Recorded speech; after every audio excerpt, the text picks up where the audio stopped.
За сайн уу залуучдаа. Та нар арилжаа ээж мөнгө олохыг хүсдэг үстэй. Ялангуяа ажлынхаа хажуугаар. За үүний хамгийн Монголд хөгжсөн салбар бол хөрөнгийн бирж гэж байна. 1990 оны ардчлал гарснаас хойш хөрөнгийн бирж бол хөгжиж явж байгаа. Энэ хооронд бол нөгөө өмч хөвчлөл гээд за бидний мэдрээхээр бол цэгэр хаан тасалбар гэдэг нэг ийм зүйлүүд бол эхэлжсэн юм түүхтэй байдаг. За тэр үед бол маш олон компаниудыг хувьцаа гаргаад хүн болгонд 10,000 төгрөгийн хувьцаа гаргаж бол энэ ажил эхэлж ирсэн. Гэтэл энэ хувьчлал алдаатай болсон. Яагаад гэхээр хүн болгонд хувьцааны ойлголт өгөөгүй ээжиж өмч хувьчлал гэж хувьцаа өгснөөрөө тэр хүмүүс энэний үн цэнийг ойлгоогүй. Энийг нь хэсэг бүлэг мэдээлэлтэй ойр хүмүүс хувьцаа аавна гэж цуглуулж явснараа өнөөдөр энэ компаниудын ихэнх хувьцаа тото хүнд бол очсон байж. За эдгээр хүмүүс юу хэлсэн бэ гэхээр ерөнхийдөө бол тэр компани сайжруулсан. Гэхдээ энийг бол ноглох шиг тарахгүй маягаар тайлан балаасаа тусгаж явж ирсэн. За энэ процесс бол 2010-11 он хүртэл явсан байдаг. За 10-11 он за 8-9 оноос дуншиж эхэлсэн зүйл юу гэдэг вэ гэхээр нүүрсний ордууд илрээд тэгээ Монголын анхны компани Хонконгийн хөрөнгийн бирж дээр бол хувьцаа гаргаж ирсэн. За энийг бол бид нар Energy Resource гэдгээр мэднэ. За ингээ бүүн болоод өсөө. За монголчууд бол орж ирсэн. Тэр үуч гэсэн би Монголын анхны хөрөнгийн биржийн сургалтанд анхны биш үү? Миний хувьд анхны хөрөнгийн биржийн сургалтанд сууж ирсэн. Хөрөнгийн бирж гэжтэй санхүүгийн зохицуулах хорооны брокер дийлэн эрх олох сургалт. За манай ингээд бол 500 сууж ирсэн. Тэгээ эдгээр хүмүүс маань бүгдээрээ Монголын хөрөнгийн биржид орж арилжаа хийж одоо мөнгө олъё, скол мэрэгчлэн болъё гэж бол орж ирсэн. Тэгээ энэ бол талаар болсон. Яагаад тэгэхээр Хонконгийн хөрөнгийн биржээр гарсан хувьцаанууд ер нь бүх хувьцаанууд унсан, хүмүүс мөнгө алдсан. За яг тодорхой хэмжээний мэдлэгтэй хүмүүс бол гарч ирсэн. За ингээд хөрөнгийн бирж нам яваад за тэгээд хөрөнгийн биржийн шинжилгээгээд Лондонгийн одоо системийг оруулж ирж гин гэдэг ингээд нэлээ явсан. За тэрэн дээр бас нэлээ алдаа гарсан. Брокерууд болон бирж хоёр хоорондоо зөрчил үүсээд өдрийн арилжааных нь хэмжээ 100,000 төгрөгт хүртлээр доош орж ирсэн. Хөрөнгийн бирж. За энэ хугацаанд явж явах хугацаанд бол дараагийн өсөлт гарсан нь 2017-18 оны үе гэдэг. Энэ дээр бол 18 оны 2 дахь зах зээлийн арилжаа түүхэн дээд хэмжээ нь 210 тэрбум төгрөгт хүрч ирсэн.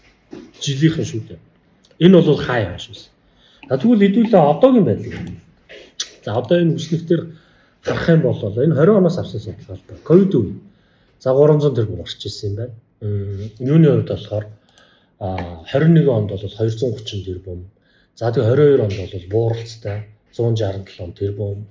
23 онд бол 174 тэрбум. За энэ өнгөрсөн онд бол 317 өсөлттэй гарсан байж. Ер нь бол өсөж байгаа. За энэ бол 18 оны нөлөөгөөр гарч ирсэн бас нэг юм. 18 онд ингэж өссөн нь бол маш олон шинэ хувьцаанууд орж ирж байсан.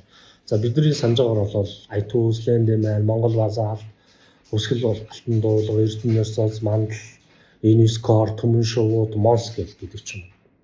За ингээд сүүсүүдийг харахад бол маш ихлэн юунууд бол гарсан байж байна. Хувьцаанууд шинэ зах зээл дээр гарч. За энэ бол хөрөнгийн биржийн бас нэг хөгжил дөө. Одоогийн байдлаар бол өдрийн эргэлтийн хэмжээ дунджаар 1-2 тэрбум болсон гэдэг юм үзүүлэлт зааж байна.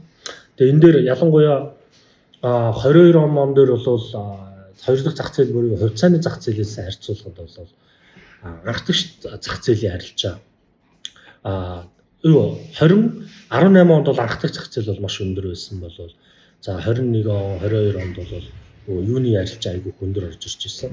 Бондын арилжаа, компаниудын бонд байсан. За 22 23 оны сүүл аваас ерөөхдөө бол банкнуудын хувьчлал орж ирсэн.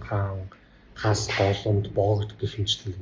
За эдгээрүүд бол Монголын хөрөнгийн биржийн бол нэлээд том одоо бүтээгдэхүүн болж орж ирснээр ингээд өдрийн арилжааны хэмжээ өсөж явж байна.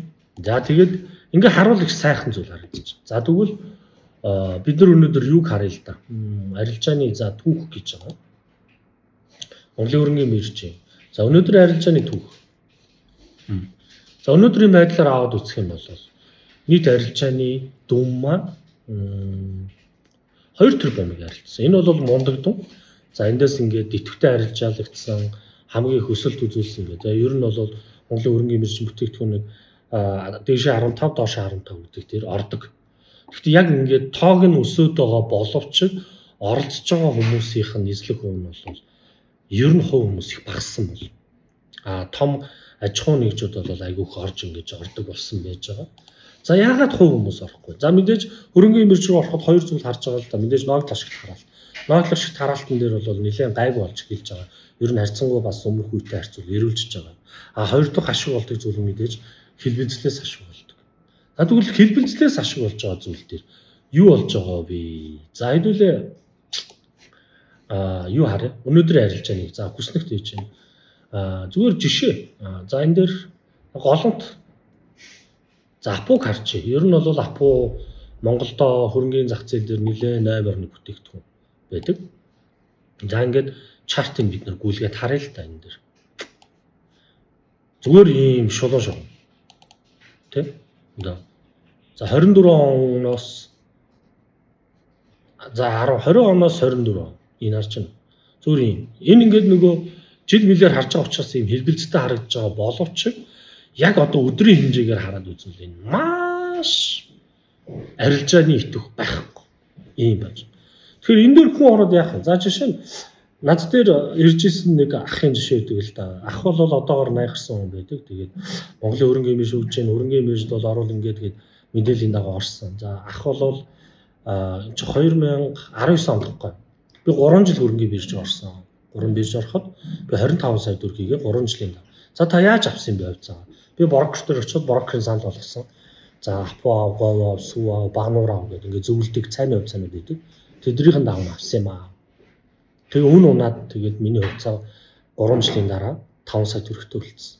Тэгээ яасан та? Би тэгээ зараад гарсан. Тэгээ яг энэ бол зах зээлийн уналтаас олсон зүйл. Гэхдээ тэр хүн дахиж хөрөнгөний бирж рүү шахахыг болгож. Яагаад вэ? Дөнгөж орсон чинь шууд мөнгөнийхөө 75% алдсан. Тэгэхээр иймэрхүү хүмүүс айгүйх байж. Тэгэл нэг удаадаа алдаа за болохгүй юм. Гэ болчих. Тэгэхээр энэ юунаас болж байгаа нөхөр? Энэ зах зээлийн хөдөлгөөний алга. Энэ харж байна. Тэгэхээр Монголын хөрөнгөний биржид ялангуяа хэлбэлцлээс ашиг болдог энэ зүйлийг салхи оруулах болцсон юм болов. Энийг яг одоо хүртэл хийхгүй байгаа юм байна. За дэлхийн хөрөнгөний биржүүд жишээ нь Америкийн хөрөнгөний бирж бол хамгийн том нь өдрийнх нь эргэлт нь 500 тэрбум орж. Эргэлт чинь Монголд бол 2 тэрбумаар төгрөгөөр шүү дээ эргэлдэж байгаа. За тэгвэл Америкийн хөрөнгөний зах зээл дээр ер нь хөгжсөн улсуудын хөрөнгөний зах зээл дээр юу байд юм бэ? Үзье. Энэ маркет мейкер гэж байна. За энэ нөхөр юу гэдэм бэ гэхээр энэ ингээд компьютертэй сууж байгаа. Жишээ нь дулмаа хувьцаа авмаар нэг хувьцаа зармаар. Энэ хоёрын үн тэнцэхгүй. Тэ? Энэ үнийг тэнцвүүлэхийн тулд маркет мейкер дунд нь ажиллана. За одоо энэ дээр Jenny Joy гэдэг энэ гадаад жишээ гэж байна, тэ? Яаж юм гэхээр Jenny 1.20-оор авмаар, Joy болохоор 1.60-аар зармаар. Энэ хоёр хоорондоо тэнцэхгүй байгааг нь энэ хоёрын үнийг тэнцвүүлж энэний худалдаж авах сонирхолтод тааруулж өгнөг нь ийшээгээ үн очих зарах үнд нь яачаад ингэж юу гэдэг Joy Jenny хоёрыг хооронд нь арилжааг хийх биш маркет мейкер Jenny-ийн арилжааг биелүүлээд Joy-ийн арилжааг биелүүлчихнэ. Нэгсэндээ дундаг дулмаа хоёрын арилжааг хурдан хугацаанд биелүүлж өгдөг. Ийм хүн байна. Тэгээ ийм болохоор юу болдгоо тий? За одоо бид нар одоо энэ алтны арилжааг ингэ харж байна шүү дээ. Одоо энэ ингээд гоё савж байгаа үстэй ингээд одоо ийм гоё урт үзүр хийгээл ингээд. За энэ бол алтны арилжаа. Энэ хувьцаан дээр хэдүүлээ жишээ харъя л. За Tesla-гийн за Google-ийн хувьцаа жишээ нь тий. За энэ Google-ийн хувьцаа. За Google-ийн хувьцааны 1 цагийн чарт. Энэ гэж. За Daily-гээр жишээ харъя. Daily-гийн чарт. Дотор энэ савлгаа айгүй өндөртэй. Тэгвэл Монголын хөрөнгөний биржийн Апугийн хувьцааг харъя. За 24 оны чарт. Зүгээр л тэр чигээр ингээд жогон байсан. Тэгэхээр энэ хүн хувьцаа авчил за одоо өстой 974 дээр авчи. За энийг 1000 дээр өгөхөөр зарчи. Мангар удаа. За одоо энэ 974 дээрээс нь 24 оны 11 сарын 11-нд хүрч. За нэг кадр заахад 12 сар 16 маш удаан болж. Тэр энэ нэг хэдэн төгрөгөд өгчжээл тэр өдөр болго хараад харгасан чинь хайшин. Тэр бид нар ч юу хэрэгтэй вэ гэхээр ерөөсөө Ийм л зүйл хэрэгтэй. Энэ ингэж хөдөлдөг.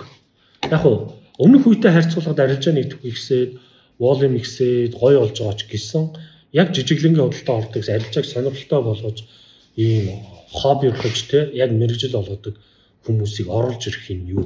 Монголын хөрөнгө юм шүү дээ. Одоо хүртэл алга. Ялангуяа энэ маркет мейкер гэдэг энийг хуульчиж өгөөд оруулж ирвэл манай арилжаа илүү идэвхтэй болно. Maybe би энийг шийдэхгүй, энийг мэдээж бодлоо боловсруулагч нар шийднэ.